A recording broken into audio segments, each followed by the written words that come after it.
Hello guys, welcome to our channel. ఇవాళ మనమైతే పెరుగు చట్నీ ఎలా చేసుకోవాలో చూసేద్దాం. ఇదైతే తెలంగాణ స్టైల్ పెరుగు చట్నీ.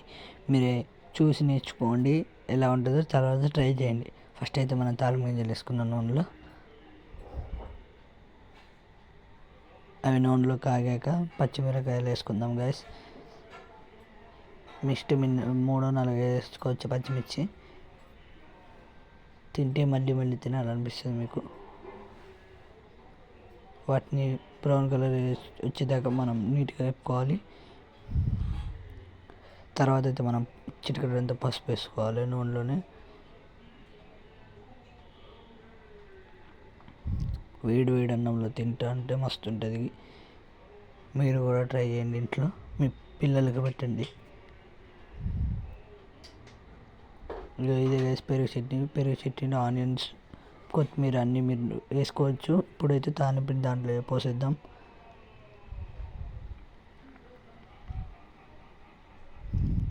చూడండి ఎలా వచ్చిందో, సూపర్ వచ్చింది.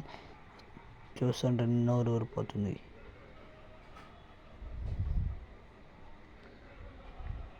ఇప్పుడు వేడి మంచిగా సర్వ్ చేసుకొని మనం తిందాం గైస్. మీకు కనుక ఈ పెరుగు చారు నచ్చితే ఒక లైక్ చేయండి, సబ్స్క్రైబ్ చేయండి.